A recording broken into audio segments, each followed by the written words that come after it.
The massive alien ships appeared at the edge of Earth's solar system like dark clouds blocking out the stars. Each vessel stretched longer than 3 city blocks, their hulls gleaming with strange metals that seemed to bend light around them. On the largest ship, Admiral Kethver stood tall on his command bridge. His 4 arms crossed behind his back as he studied the small blue planet through his advanced viewing screens.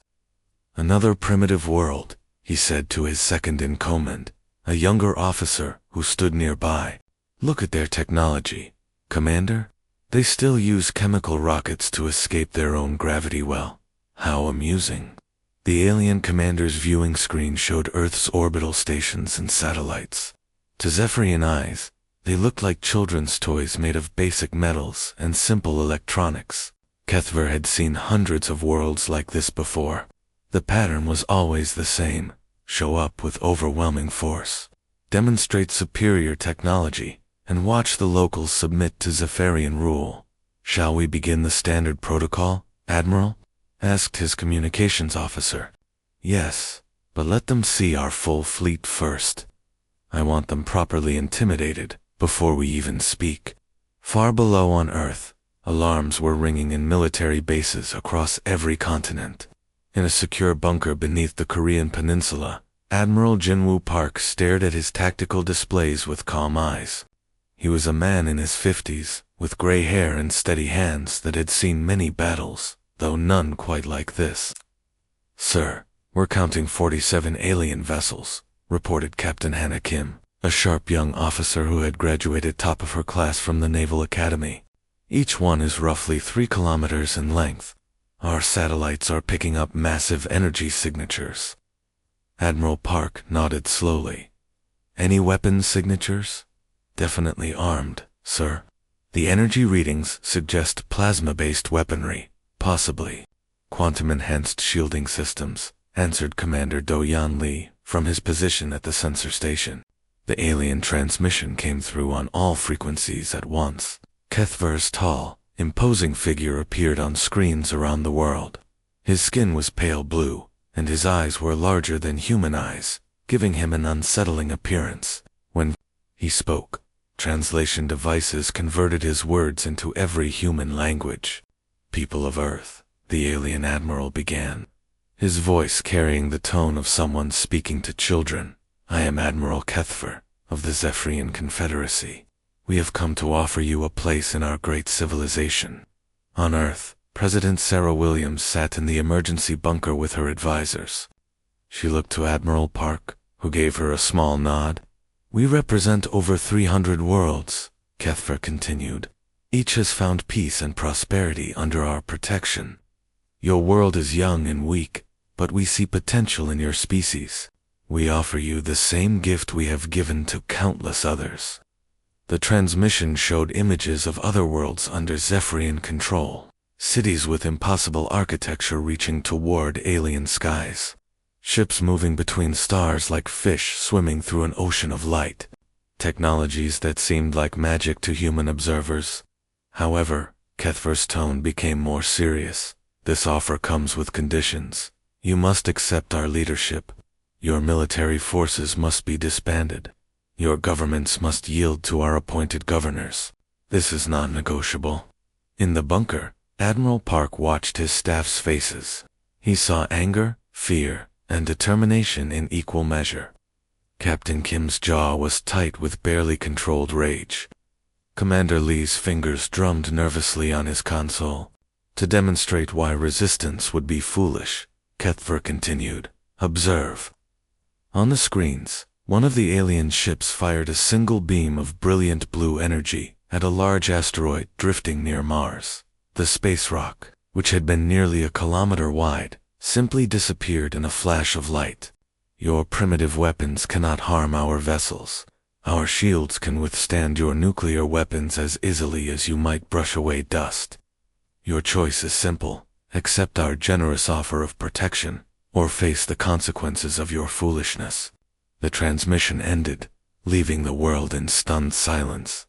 President Williams turned to Admiral Park. "Options. They want a response," Admiral Park said quietly. I suggest we ask for time to consider their offer. How much time? 72 hours should be sufficient. The president frowned. Sufficient for what? They just vaporized an asteroid, Admiral. What can we possibly do in 3 days? Admiral Park allowed himself a small smile.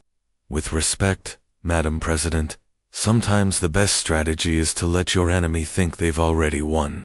Within minutes, Earth's reply was transmitted to the alien fleet. President Williams appeared on screen, looking appropriately humble and uncertain. Admiral Kesfar, your offer is generous. However, such a momentous decision requires consultation with all of Earth's leaders. We respectfully request 72 hours to provide you with our answer. On his flagship, Kethfer laughed with genuine amusement. 72 hours to debate the inevitable. Very well, humans. Use this time to prepare your people for the transition. We will return for your surrender in 3 of your days. As the alien fleet settled into a holding pattern at the edge of the solar system, Admiral Park walked to a secure communication terminal. He entered a code known only to a handful of people on Earth. This is Admiral Park. Execute Protocol 7. All hidden assets are now active. It's time. Across the solar system, in places the aliens had not yet thought to look, ancient signals began to wake sleeping giants. Luna Station hung in space like a gleaming metal flower, its rotating sections catching the light from both Earth and the distant sun. Inside the main conference room, Admiral Jinwoo Park adjusted his uniform one final time before the aliens arrived. Around the circular table sat the most important people from Earth's government and military. Defense Minister So-min Choi sat to his right, her face calm but her hands folded tightly in her lap. General Kyung Soo-nam reviewed tactical data on his tablet, though he kept the screen tilted away from where the aliens would sit. Captain Hannah Kim stood near the observation windows, watching the approach of the alien shuttlecraft. They're coming in slowly, she reported. Single shuttle, no escort visible. Confident, Admiral Park murmured, or arrogant. The alien shuttle docked with Luna Station with barely a sound. Within minutes, the conference room door slid open, and Admiral Kethfer entered with 2 guards. The Zephyrian leader was even more imposing in person than he had appeared on the transmission screens. His pale blue skin seemed to glow under the station's lights, and his 4 arms moved with fluid grace as he surveyed the room. Humans, he said, his voice carrying easily across the chamber without any visible communication device. I am pleased you chose to meet rather than force us to demonstrate our displeasure. The aliens took their seats across from the human delegation. Kethfer's large eyes studied each human face with the look of a scientist examining interesting insects. Before we discuss terms, the alien admiral continued, I believe a proper demonstration of Zephyrian power is in order. Your species learns best through visual examples, I am told. Without waiting for permission, Kethfer activated a device that projected a 3-dimensional hologram above the conference table.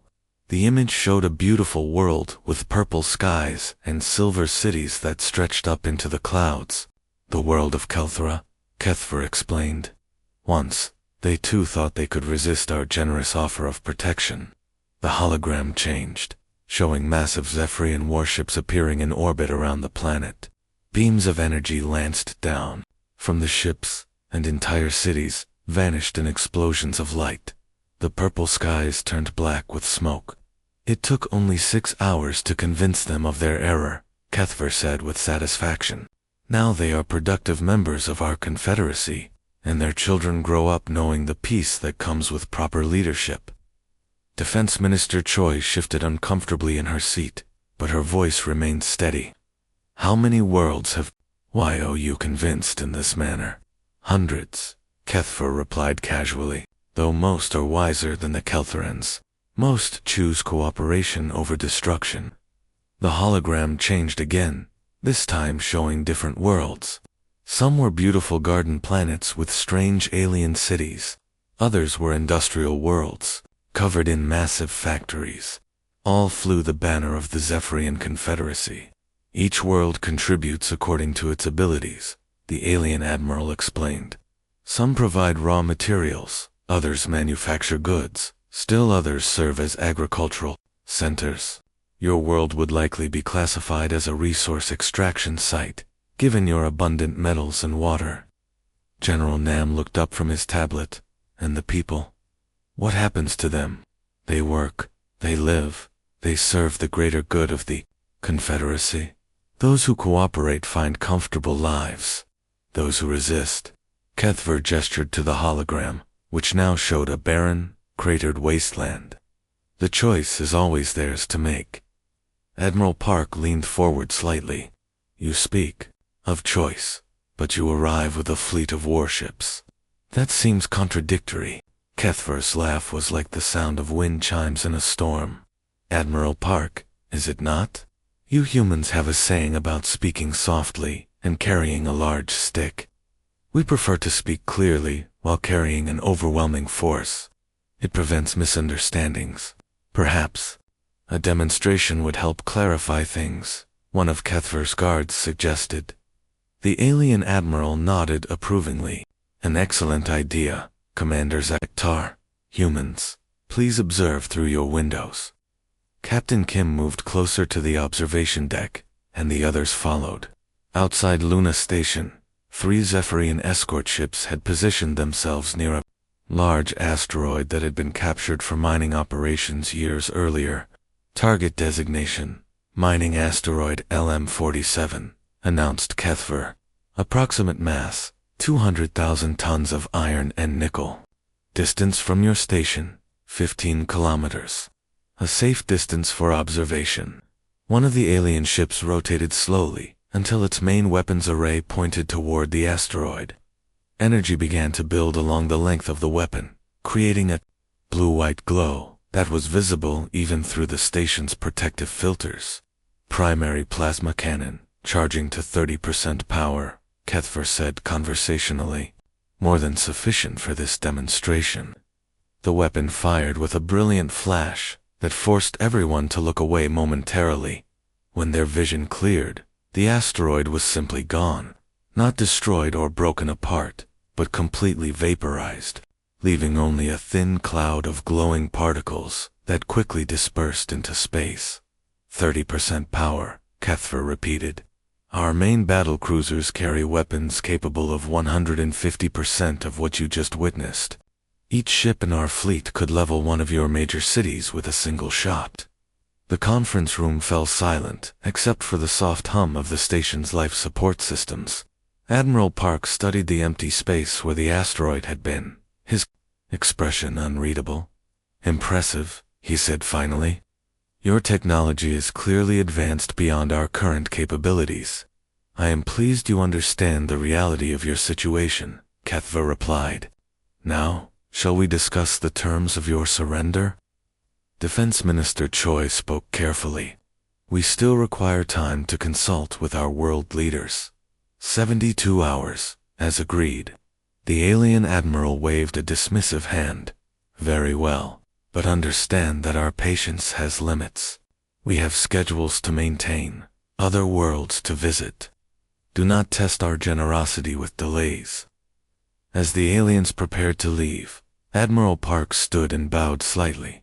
We appreciate your patience, Admiral Kethver. You will have our answer within the agreed time frame. After the aliens departed, the human delegation sat in heavy silence, staring out at the empty space where the asteroid had been. Behind the ice-covered surface of Europa, one of Jupiter's largest moons, Lieutenant Commander Tyone Yoon sat in a chair that most people on Earth didn't know existed. The hidden command center was carved deep into the moon's rocky core, surrounded by kilometers of ice and metal that blocked any scanning attempts from space. Sir, we have movement, reported Ensign Giwan, on her eyes focused on multiple screens, showing dots of light moving through the solar system. 3 Zephyrian scout ships are heading toward the Saturn construction yards. Tae-young nodded calmly. He was a young officer, barely 30, but he had been training for this moment his entire career.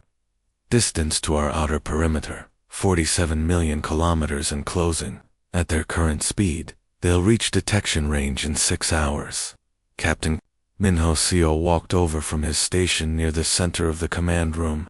He was older than most of the officers here, with gray streaks in his black hair and lines around his eyes that spoke of years spent watching and waiting. Have they detected anything yet? Captain Seo asked. Negative, sir, Giwan replied. The stealth fields are holding, but they're using very advanced sensors. Much better than we expected. Captain Seo touched a control panel, and a three-dimensional map of the solar system appeared in the air above them. Red dots showed the positions of the Zephyrian fleet, while blue dots marked the locations of hidden human installations. There were far more blue dots than red ones. They're being thorough, Tae-young observed. More thorough than their psychological profiles suggested they would be. Maybe they're not as arrogant as we hoped, Jiwon said quietly. Captain Seo smiled grimly. Let's not give them more credit than they deserve. Activate Protocol Black Mirror. Show them exactly what we want them to see. Across the solar system, hidden transmitters began broadcasting false signals. To Zephyrian sensors, the human installations would appear to be simple mining operations and research stations. The massive construction yards behind Saturn would look like empty space. The weapons platforms hidden in the asteroid belt would seem like ordinary rocks. But the Zephyrian scouts were very good at their job. Commander Veltar, the lead Zephyrian scout pilot, frowned at his sensor readings as his ship passed through the outer planets. This is strange, he muttered to his crew. I'm detecting titanium steel composite structures, but the optical sensors show nothing. His sensor operator, a young Zephyrian named Kixra, checked her instruments twice. Commander, the mass readings don't match what we're seeing. There's something very large behind Saturn, but our visual sensors can't lock onto it. Stealth technology, Commander Veltar asked. Impossible, sir. These humans barely have faster than light communication. They couldn't possibly have developed stealth systems advanced enough to fool our sensors. But the readings continued to puzzle them. Energy signatures that suggested massive power generators. Metal composites that required advanced manufacturing techniques. Construction patterns that looked almost like shipyards, whispered Kix. Commander, these readings look like shipyards, but they're enormous. Bigger than anything we've ever seen. Back on Europa, Tae-young watched the Zephyrian scout ships through long-range sensors. They're slowing down, sir. I think they're getting suspicious. Captain Seo studied the tactical display. The alien scouts were still millions of kilometers away from the hidden installations, but their advanced sensors were apparently better than human intelligence had predicted. Sir, Giwan called out from her station. I'm picking up increased scanning activity from the main Zephyrian fleet. They're trying to get detailed sensor readings of the entire solar system. How long before they penetrate our stealth fields? Tae-young asked. Captain Seo ran calculations in his head. At their current scanning intensity, maybe 18 hours. Less if they get lucky. A communication signal arrived from the hidden command center on Mars, where Admiral Park's second-in-command was coordinating with installations throughout the solar system. Captain Seo activated the secure channel. This is Colonel Jawan. Oh, came the voice from Mars. We're detecting the same scanning attempts here. The aliens are definitely suspicious. Recommendations, Colonel? Captain Seo asked. Admiral Park says to maintain the deception as long as possible, but be ready to drop stealth on his command. Operation Revelation may need to begin ahead of schedule. Meanwhile, on the Zephyrian flagship, Admiral Kethver was reading reports from his scout commanders with growing confusion. The initial scans of the human solar system had shown exactly what he expected, a primitive civilization with basic space technology. But the detailed reconnaissance was revealing anomalies. Admiral, his intelligence officer reported. Our scouts are detecting mass concentrations that don't match our initial surveys. The energy readings suggest industrial operations far beyond what these humans should be capable of. Kethver's forearms crossed behind his back as he considered this information. Sensor ghosts? Possibly, sir. But the readings are consistent across multiple scanning frequencies. Either these humans have been hiding their true capabilities, or our sensors are malfunctioning on a massive scale. And our sensors never malfunction. On a massive scale, Kethver said slowly. No, sir, they do not. For the first time since arriving at Earth, Admiral Kethver felt a small flicker of uncertainty. He had conquered hundreds of worlds, and the pattern was always the same. Primitive species discovered space travel, built basic orbital installations, and then encountered the Zephyrian Confederacy. None had ever presented surprises. Continue the detailed scans, he ordered. I want to know exactly what these humans have been hiding. But deep in the hidden command centers throughout the solar system, human officers were making their own preparations. The 72-hour deadline was still more than a day away, but Admiral Park's contingency plans were already in motion. On Europa, Captain Essio received a priority message from Earth. He read it twice before speaking to his crew. All stations, this is Captain Essio. Begin final preparations for Operation Revelation. On Admiral Park's signal, we drop all stealth and show them what humanity has really been building out here. Taeyong felt his heart racing as he checked his systems one final time. Soon, the Zephyrians would learn that their primitive opponents had been busy during the long years before first contact. Very busy indeed. The 72-hour deadline arrived like the calm before a storm.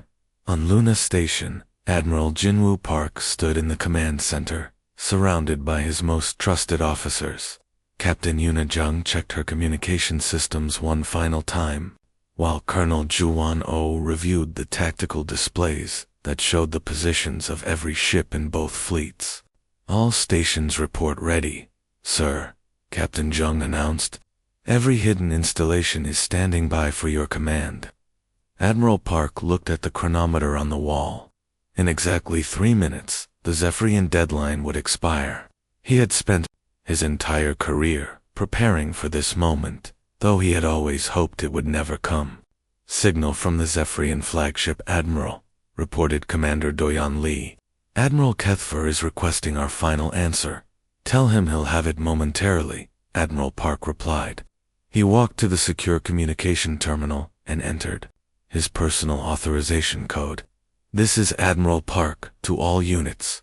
Execute Revelation Protocol. I repeat, execute Revelation Protocol now. Across the solar system, stealth fields that had been active for decades suddenly deactivated.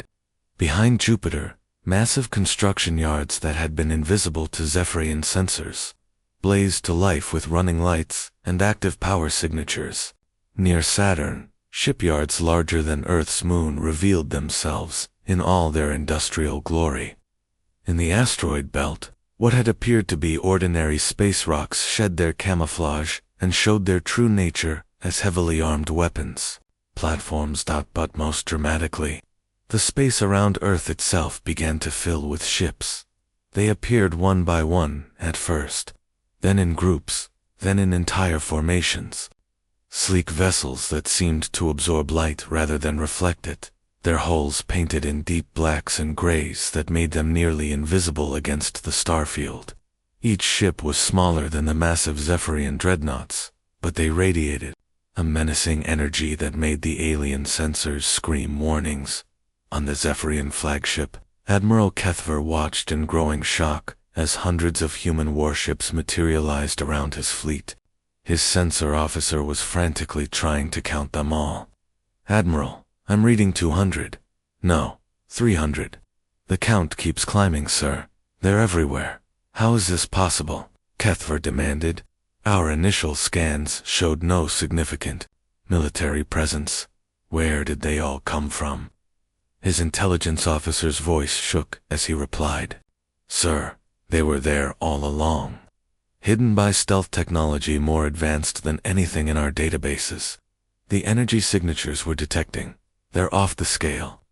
One of the human ships, sleek and predatory like a shark made of metal and energy, moved closer to the Zephyrian flagship. It was barely half the size of Kethfer's vessel, but somehow it felt infinitely more dangerous. Captain Yuna Jung's voice came through the communication channels, calm and professional. Admiral Gasfar. This is Captain Jung, of the Terran Defense Force.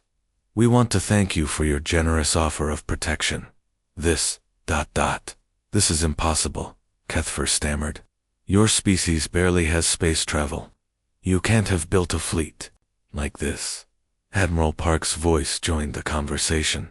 Admiral Gasfar. While you were building ships to intimidate civilizations, we were building ships to kill gods. There's a significant difference in design philosophy. The human fleet continued to reveal itself. Destroyers, cruisers, battleships, and vessels of classifications that Zephyrian databases couldn't identify. Each one bristled with weapon systems that their sensors couldn't fully analyze. Your weapons, Kethfer said, his voice barely above a whisper. What are those energy readings? Commander Seijin Kong, captain of the destroyer, TDF Inchin, answered from his bridge. Compressed antimatter containment systems, quantum phase disruptors, and a few things we invented specifically for dealing with uninvited guests. Colonel O activated the tactical display that showed the true scope of the human fleet. Admiral Gasfar. You're currently surrounded by 417 active warships, with another 233 currently launching from our shipyards.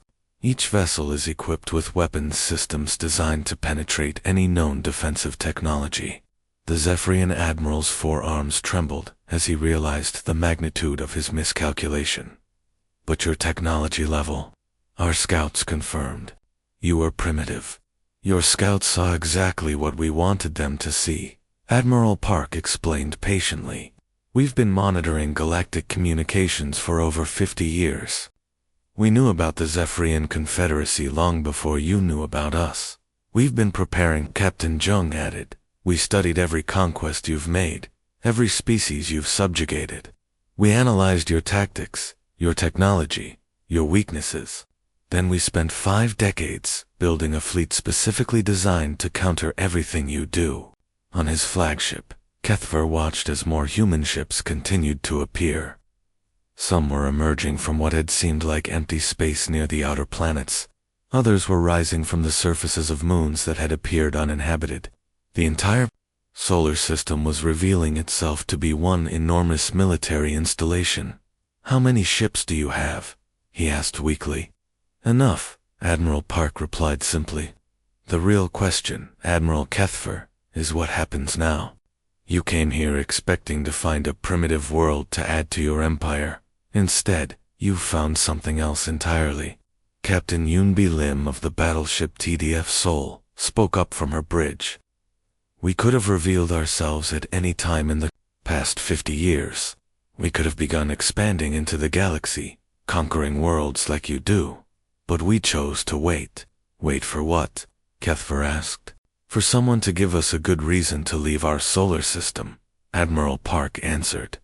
Congratulations, Admiral. You just provided that reason.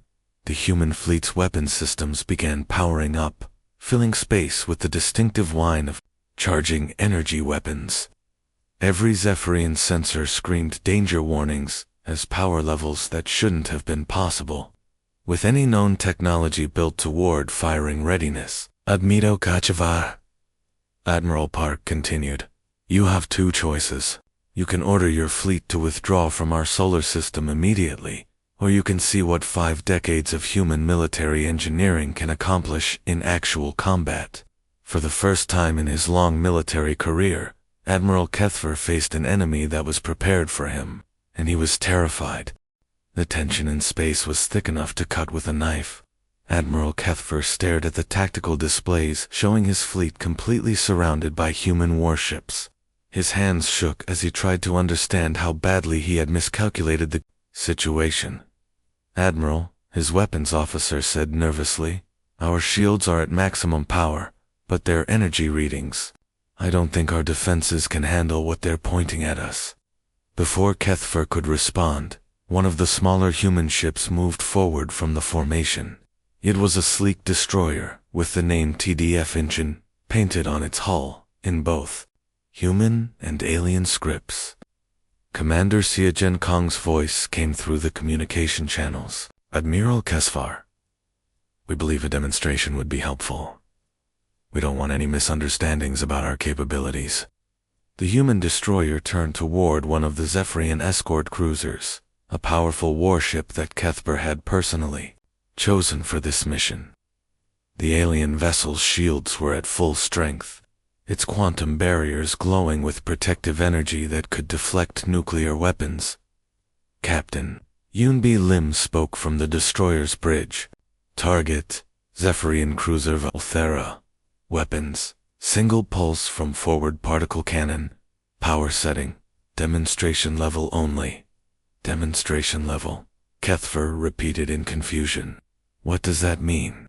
It means we're not trying to destroy your ship, Captain Lim explained patiently. We're just showing you what would happen if we were. The TDF engine fired once. A beam of brilliant white energy, no thicker than a person's arm, lanced across the space between the two ships. It struck the Zephyrian cruiser's shields with a sound like thunder, passed through them as if they were made of paper, and burned a perfectly circular hole through the center of the alien vessel. The hole was 3 meters wide, and went completely through the ship from front to back. Emergency lights flashed on the Zephyrian cruiser as automatic systems sealed the breach, but the message was clear. The human weapon had punched through their most advanced defenses without even slowing down. Impossible, whispered Kethver's weapons officer. Our shields are rated to stop anything short of a star going supernova. How did they... Your shields are designed to stop conventional energy weapons.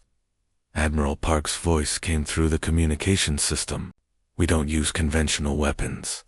Captain Sun Ho Bei of the battleship TDF Busan joined the conversation. Admiral Kasfar, your confederacy has been conquering worlds for thousands of years. You've become very good at intimidating civilizations that can't fight back. But you've never faced an enemy that was specifically designed to kill you. Kethver looked around his bridge at his terrified crew. For the first time in his military career, he was facing an opponent that was better armed, better prepared, and apparently much more intelligent than he had given them credit for. How long have you been planning this? He asked quietly. 53 years, 4 months, and 16 days, replied Colonel Jawano from his command center on Mars. That's how long ago we first intercepted Zephyrian communications and learned about your empire? Captain Minho Seo, speaking from the hidden base on Europa, added, We've been listening to your conquest reports, studying your tactics, analyzing every piece of technology you've ever used. We know more about Zephyrian military capabilities than most of your own officers do. The human fleet began moving in a complex pattern around the alien ships. It wasn't threatening exactly, but it demonstrated a level of coordination and tactical sophistication that made Kethver's stomach turn with fear. We could have attacked you the moment you entered our solar system, Admiral Park continued. Our weapons have the range, and you would never have seen us coming. But we wanted to give you a chance to understand what you were really dealing with, what we're dealing with. Kethver repeated. Captain Yuna Jung answered from her position on Luna Station.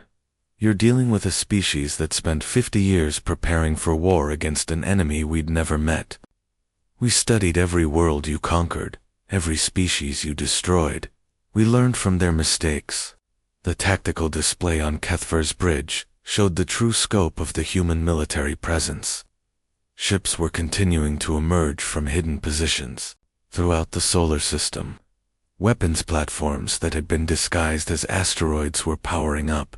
Construction yards that dwarfed anything in Zephyrian space were launching additional warships. How many ships do you have? Kethver asked, though he wasn't sure he wanted to know the answer. In this solar system, about 800 active warships, With production facilities capable of building 50 more each month, replied Commander Taeyun from Europa. But that's just our home defense fleet. Home defense, Kethver's voice cracked. We've been building ships for 50 years, Admiral, Admiral Park explained. Did you really think we kept them all in one place? Across space, human vessels began broadcasting identification signals. Ships launched from hidden bases around Jupiter, Saturn, and the outer planets. Each one was a masterpiece of military engineering, designed with one purpose: to fight and win against technologically advanced alien civilizations. Your empire has been conquering primitive worlds for so long that you forgot what it's like to face an equal opponent, said Captain Jung. But we're not your equals, Admiral Kethver. We're your superiors. The Zephyrian admiral realized with growing horror that humanity's greatest deception hadn't been hiding their military strength. It had been letting the galaxy believe they were weak while they quietly prepared to become its new dominant force. What do you want from us? Kethver asked weakly. We want you to leave, Admiral Park said simply. We want you to return to your empire and tell them that Earth is not available for conquest. Tell them that humanity is now a galactic power, and we don't appreciate uninvited guests. As the Zephyrian fleet began its retreat, Admiral Park gave one final order to his hidden shipyards throughout the galaxy. Begin Phase 2. It's time the universe met its new neighbors.